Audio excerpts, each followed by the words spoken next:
They say wealth can buy you privacy. They say gates can keep out danger. But last week in Fairmont Crest, a devastating tornado didn't just rip through the country club, it completely tore down the lives, keeping the prestigious Dupree family on their thrones. Grab your drinks, turn up the volume, and let's get messy. We're going straight beyond the gates. Ooh, and messy things did get after this tornado. Okay, so real quick, just to shoot out some things that have happened here. We have Princess Cat that is being pressured from all angles. Ted is desperate. We see Isaiah's family support him while Eva's going through his devastation. But where's the other brother? Where's the third brother? When are we gonna see this guy? We see some of Martin's absolute disdain for Cat play out on the screen so disrespectfully. Leslie is becoming increasingly human. Haley can't execute plan kill Bill. Bill is still lusting after Danny after he clapped them cheeks on the elevator. Andre is literally in the dark as he is hobbling around on this foot. And Nicole gets some sexual healing. Get messy. I know. So, Princess Cat, we just gonna go right into that. There is a lot going on with the medical situation of it all, the morality versus ethics, and all of these things that are going on. Let me premise this by saying, Cat is not my favorite person beyond the gates. She is not. She oftentimes gets under my skin. Initially, was a huge Team Cat and Team Eva. I drifted a little bit when Cat started showing some of her little kitty claws and getting under my skin. So let me premise that. Now, let's get into an actual question. So, we know that Ted begged Cat to get tested for to potentially support Eva with the liver transplant. Is Cat morally obligated to undergo this major surgery for a sibling she deeply resents, or does she have the autonomous right to just say no? Ooh, you be going in. I'm going to land on no. She has the right to say no, considering their past. She has the right to say no. You know, I went to the internet and I already had how I felt in mind, but I'm always interested in looking at different perspectives, although I think as a Virgo, my ideas are superior oftentimes. But I like to listen to different perspectives just to kind of see, okay, maybe I didn't see it that way or what have you. Again, Cat gets under my skin. Even if she was close to Eva, and I mean grew up together, raised together, this is still, we're not going to downplay this like this is a minor surgery. It is part of her liver.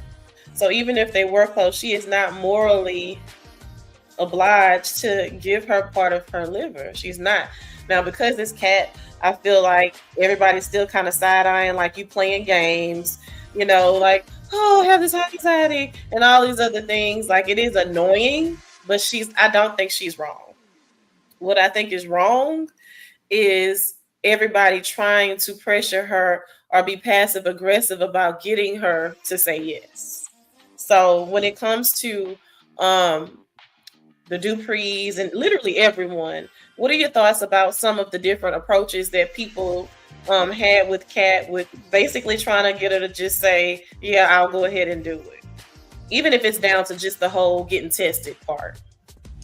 Okay, so it's so layered. All right, so even though I do not like Martin, I understood where Martin was coming from. This is our sister, right? You got to at least get tested.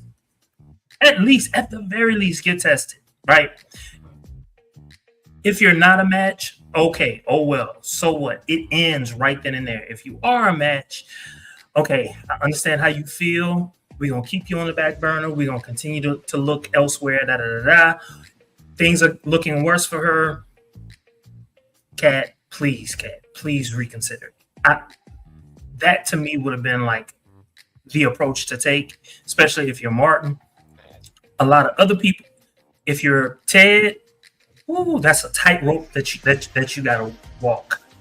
Real tightrope. You know, um, I understood where Leslie was coming from. That was to be expected, just to be honest, right? A lot of other people, though, ooh, like they were coming on strong. And sometimes when you're ambivalent about something and people are coming at you, you just gonna say no, just because. Just because you asked. That's fair. And I'm glad that you brought up Ted because that was one of my things on like my little checklist. Like, my goodness, Ted is literally desperate. And so, as a father of an illegitimate child, no less, I would not want to be in Ted's shoes. Now, I know how much you'd love to be in Ted's pants, but if you were in Ted's shoes, yeah, I slid that right in there. Let's be fair. I'm not attracted to Ted. Like, not in the slightest. But it's just, just the Ted locker room scenes, they're always nice. But if you were in Ted's shoes, okay, we know that Ted is desperate. Do you feel that Ted should not have played the "do this for me" card? And that's a really layered and loaded question because you just said as much like, oh my God, couldn't imagine being in that situation.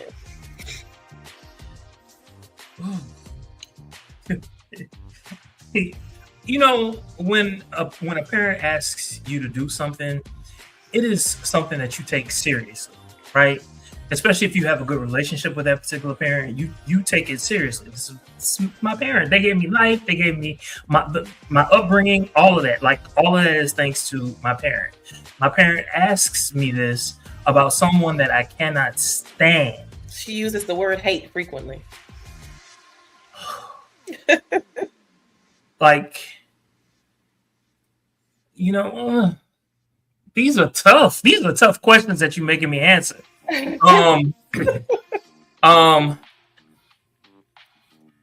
Okay. If I'm Ted, yes, I'm gonna use it. If I'm Cat, fuck you, motherfucker. It's how dare you? Yeah.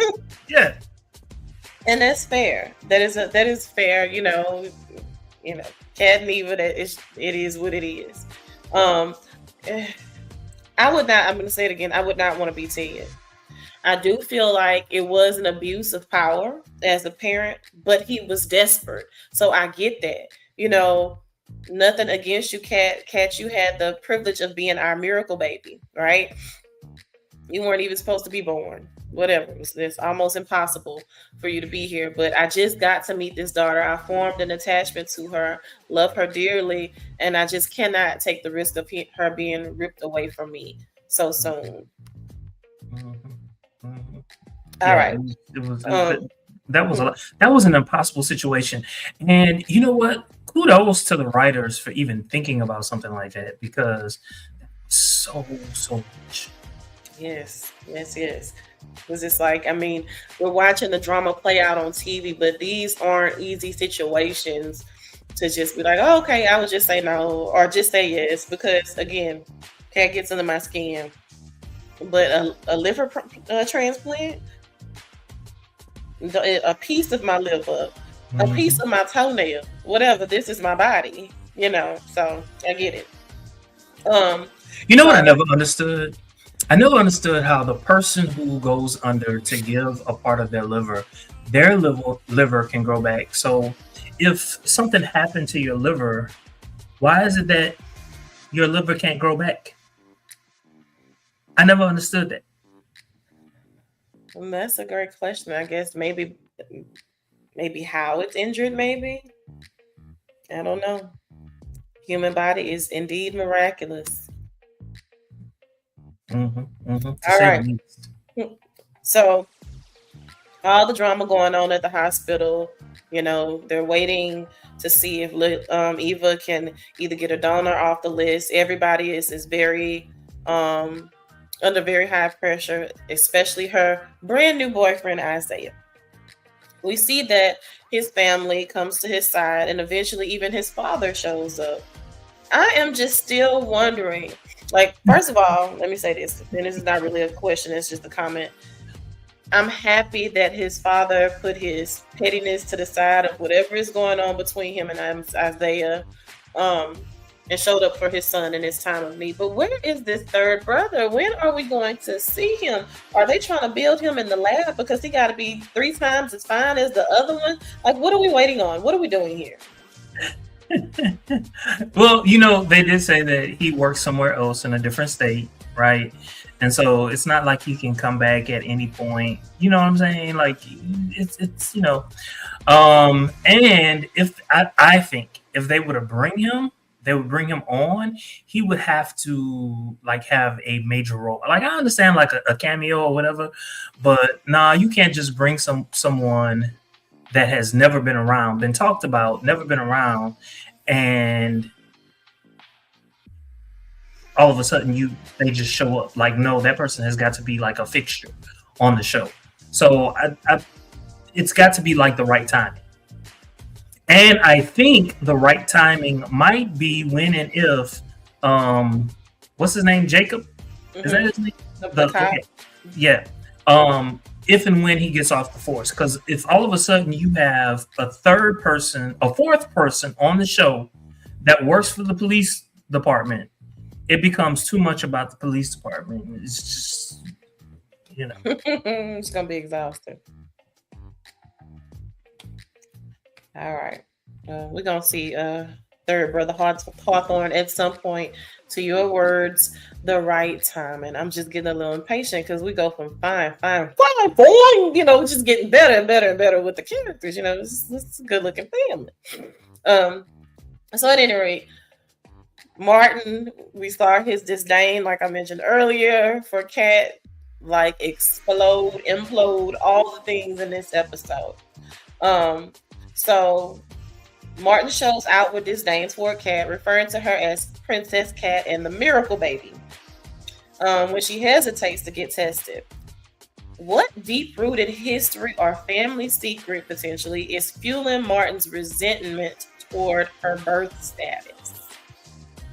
I can only assume. See, if your boy is running for or thought about running for the Senate, that means that he's got to be at least 35 years old.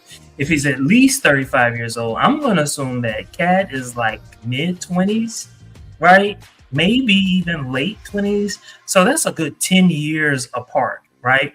So all of a sudden, he was the center of that world, and boom, someone else just is now the center of their world, and he's he's backstage, and he's second fiddle, and all of a sudden she's first string, and that plays on you. You know what I'm saying? That plays on you. So in essence, just I was here first. You showed up, and now everybody's doting on you, and it really is annoying. Especially when you were used to it. You were used to getting all the attention. And think about it like this. He's the only male grandchild of the Duprees, right? He's a bit of a queen. Huh? He can be a bit of a queen, though. So now we got Princess Kat, and you got two princesses in one house.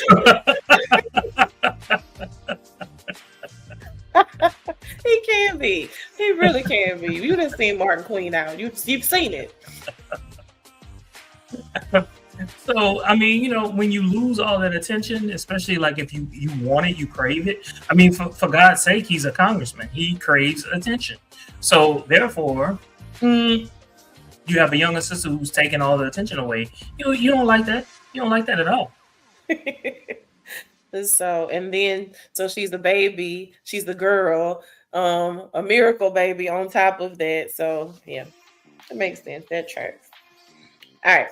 So we see Leslie episode by episode by episode as of late, becoming increasingly more human, more vulnerable. Um, a redemption story if I've ever seen the potential for one. Um, so at any rate, she gets some short-lived good news about them finding a donor for Eva. But it's instantly snatched away as Eva's condition turns pretty much critical. Will this tragedy force a permanent character redemption for Leslie, or will grief amplify her toxic behavior? Your question was, is it short lived or will it be amplified? So, yes. So, will her? Short lived. Well, so you think she's gonna It's gonna be short lived. Honestly, I really do. I think she's gonna make strides. I think she's gonna try. I think people are gonna try her, and she's gonna overcome. But something is going to happen, which is going to change everything, and she's gonna go on a warpath.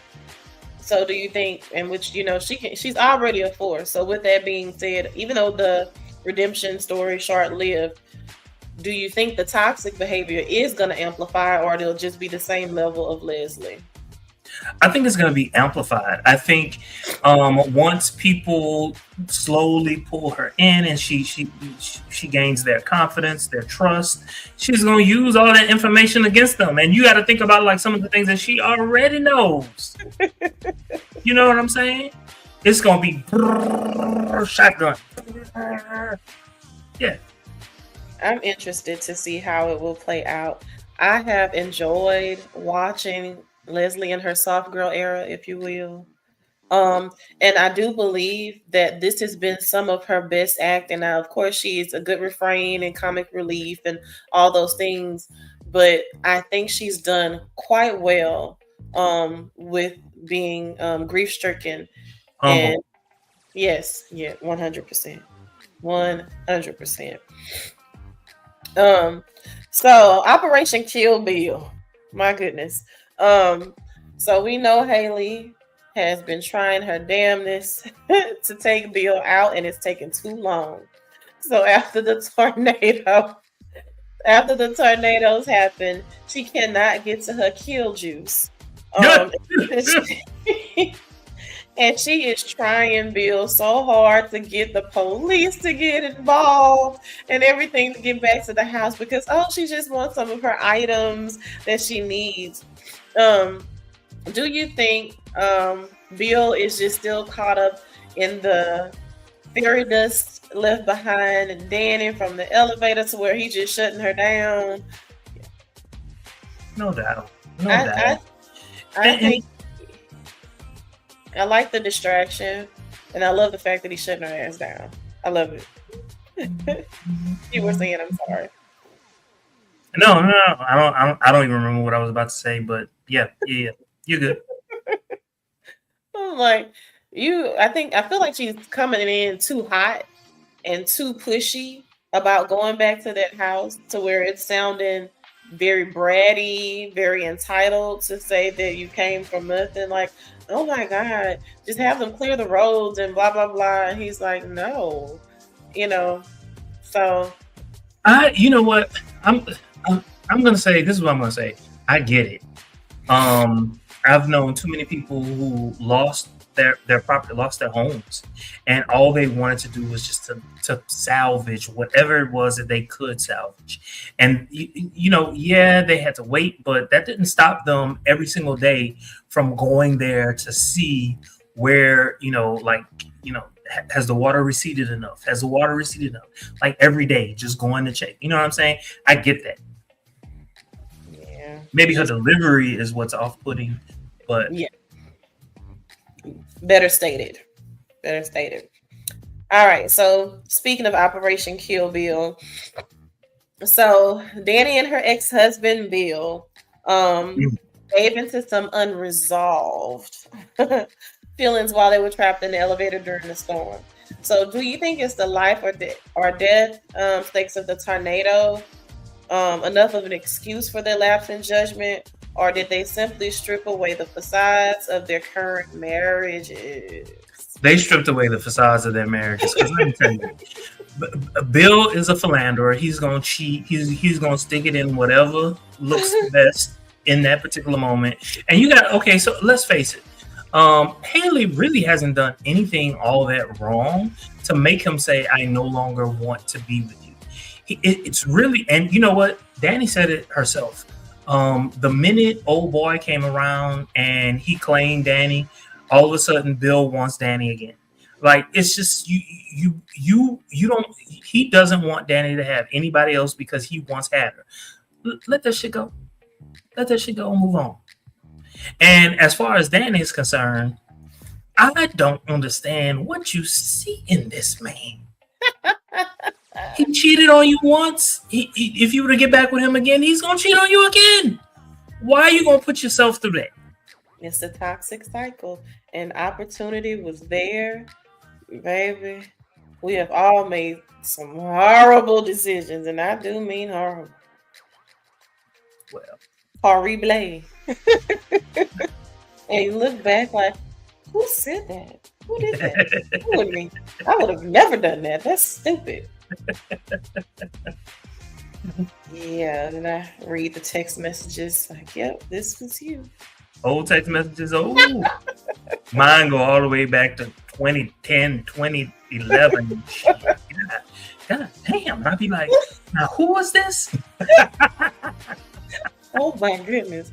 Like, oh yeah, okay. Are you following your friends that you trust with your secrets? Oh, their name was this. This is what happened. Oh, okay. Thank you. The power of having great friends. All right. So while Dani is fighting her guilty conscience, Andre is fiercely professing his love and offering support to others. My God. Does Dani owe him an immediate, painful truth, or is she justified in trying to bury the secret to protect his feelings? You know what? A long time ago, I would have said, nah, tell me. But in my old age, you need to figure some shit out first. And if and when you figure that shit out and you realize you want me, don't tell me shit. Don't tell me nothing. Just let it die with you. I don't want to know.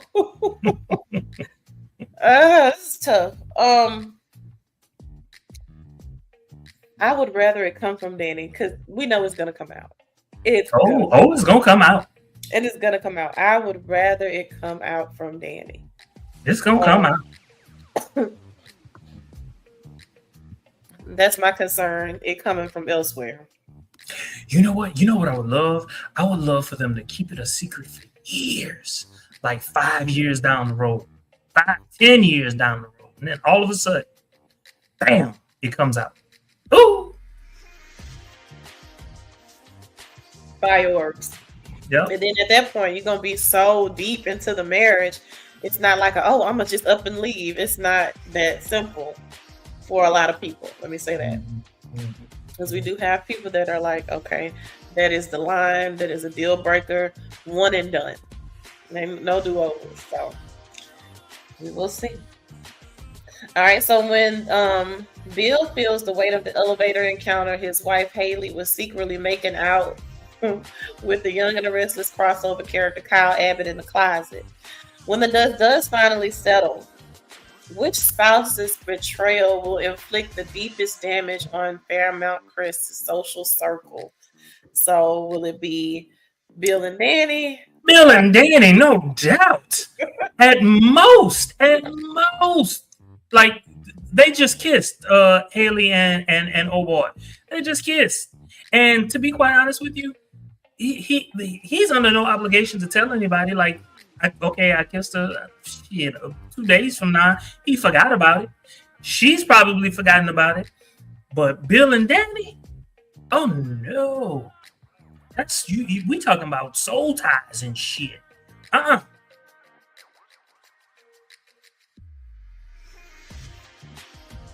Well, I'm hoping, and I do mean hoping, that when this secret does implode, they use it in the correct way to just keep the hype up and the drama, because these these past few weeks, it's been given. It's been given every single thing that I need. Now, we did have some comments slash questions from the internet. As Oh, some people say, do we have those available? If not, all good. yes, we do. Oh, all right. For Best Actress on Beyond the Gates, and the award goes to who you going with for the Best Actress? Do you mean overall? Like how are we answering this? Overall, or just because of what's been happening over the past couple weeks? So we're gonna keep it current. We're gonna keep it current. So if I have to go overall, well, or we can do both. How about that? Overall, and then let's do a separate category for just over these past few weeks. So, Best Actress goes to the person who plays the character of Leslie. She has been all entertainment. She came in with a splash, and every time she's on screen, you are expecting a splash every single time. Every single time. That's what I'm expecting. Even when it doesn't call for it, that's what I'm expecting. I'm just keeping it above. The past couple weeks, Best Actress, I guess I would have to say Cat. I would have to say Cat. I think so much of her storyline, so much of the storyline has revolved around her, and everything that she has given has been in my mind believable. Her every reaction to everything that happened around her, it's been believable. Do I want to continue to watch her every single day? No, not necessarily. But given her storylines, yeah, she's been doing it. Oh my god. Okay, so those are solid. For me overall, I'm gonna go with the OG, Anita Dupree. Overall Best Actress for me. And for these past few weeks, I'm gonna roll with Leslie. A fan of her in general. One of the best actresses on the show in general. I'm gonna just go with the OG for overall, and Leslie for these past few weeks. Got it. So the next one. Next question. All right. It's okay to be a cat fan, but to blatantly make up excuses for why she's acting this way is insane. Her sole issue is that it's Eva. Period. And I, you know, she's not wrong. She's not morally obligated. Again, we love Eva. Eva is my little sister, but hey, no, I don't think we're making excuses for her. It is what it is. All right, next question. Y'all, if Leslie's annoying and villainous ways melt away, who we gonna have to bring the fire and the heat to the DMV? the Impaler.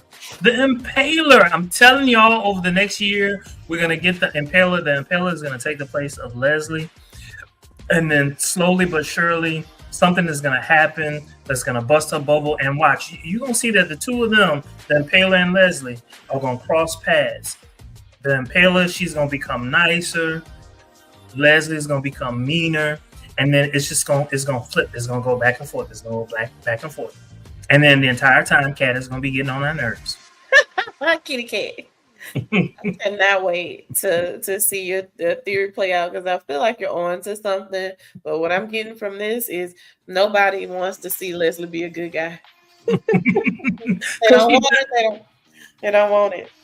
Because she does villainy so well. She really does. Like, she does it in a fun way. She does it in an entertaining way. She does it in a way where, yeah, I'm pissed off at you right now and tomorrow and probably next week, but you know, it's kind of fun, and I like it, and you know what I'm saying. And you know what's good about it is she is in her own right. She's beautiful in her own right. Yes. She's sexy, and so why shouldn't Ted want her? You know what I'm saying? Yes. It's not like you Miss Chancellor. Stop it. Stop it. That Miss Chancellor is wild. I agree with you. I mean, she's just an absolutely beautiful, beautiful villain, and I love to see it. But all right, let's roll. If Eva didn't give up a piece of her liver for Cat, Cat's cult would demand the writers put Eva off the show. Now you don't like Isaiah, Martin, or Andre. I'm glad it's summer because y'all flip flop. Now I don't know who they talking about because I love Isaiah. Same. Same. Well, yeah, I love Andre. Now you know Martin. Now you know. I don't know. I don't know about that. I don't know.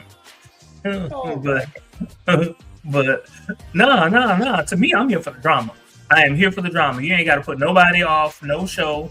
I'm here for all of it. except Trashley, she can go. I Okay. still feel that way, even after the storm. I still feel she can go. But okay, let's move on. Okay. All right. When Leslie provided proof of Eva's fraternity, Nicole mentioned the markers were the same. Question: why wasn't Ted a match for the transplant? So I did not see that, and let me be clear, I have not seen this week's episodes. I don't remember that happening where Leslie had to provide proof of. Well, no, from the beginning. So in the beginning, like when all the drama was unfolding, and and Leslie bought her proof, Nicole checked it out. So so it was just a callback to previous episode. Nicole mentioned the markers were the same. What the fuck does that mean? Meaning Ted is the father. Yeah. Okay. All right. So why wasn't Ted a match for the transplant? Oh, not everybody is a genetic match. Just because you're related doesn't mean that you're a genetic match. It goes back to what we learned in what class was that? Biology. Shit, whatever. You could have siblings and their blood not match. Shit like that happens. So it's the science, baby. It's the science. Weird science. Now I'm showing my age. All right, let's move. If Cat dies, I'm done. Just on principle.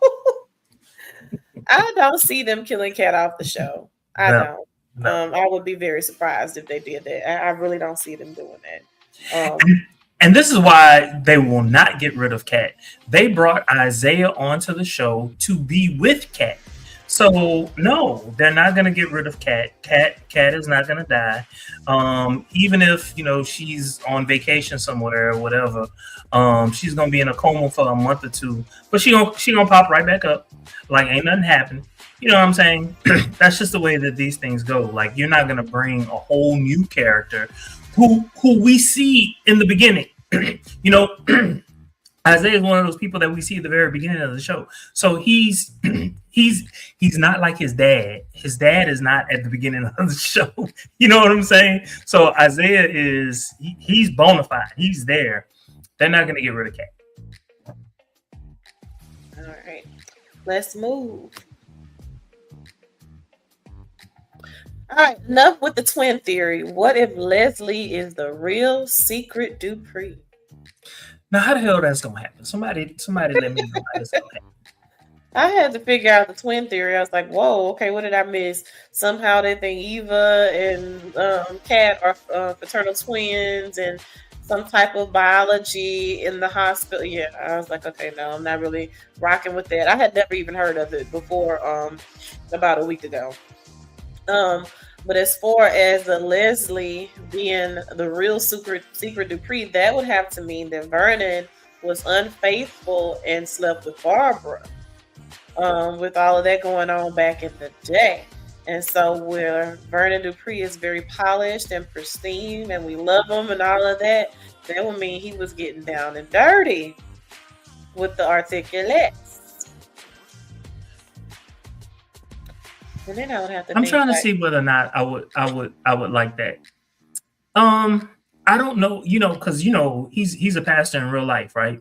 So I don't know if he would be down with something like that. I think he's okay with being on a soap opera, but he himself displaying, those tendencies, I don't think he would be down with that. So I don't see that flying. I don't see that flying. Now, what I do see flying is Nicole was actually pregnant. She had twins. She had in vitro. So she had twins. One of them died, and they played it off like it was just one, but it was really two. And I also see that Leslie would have stolen the baby. She would. I see that. And proof that literally this is your child, because it is. Mm-hmm. Now that would be something. That would be something to see. I feel like with the cheating papa, we've seen quite a bit of that in the show already. Don't know if I would love that from Vernon, especially since he's so upstanding. I feel like we can leave Vernon's pristine, polished reputation. Morality. Yes, let's not take that away. All right, let's move. That was it. All right. So anything we didn't get to discuss or any other thoughts on June 15th episode? All right, so let's get right into it. From Mayfair to 10, what you rolling with for this week's past week's episode? I'm gonna say it's a 9.5. It's a 9.5, and the only reason it's not a 10 is because when I used to watch Young and the Restless, especially over the summer, I'd be like, "What the fuck Victor did now? What he did?" Do you remember when Victor left and he went and he lost his memory and he fell in love with a woman? You remember that? I do not remember, but you don't remember that? I remember. It was every day. I was like, "What did Victor do?" You know what I'm saying? Like when it gets to that point where I gotta stop. Like I was in college back then. When it gets to that, that's when it's a 10. 9.5. So I'm not at 10 yet. Definitely not going to Mayfair it. I'm going to say probably equally a 9.5 for me, simply because it's keeping my attention. The drama is there. It's dialed up.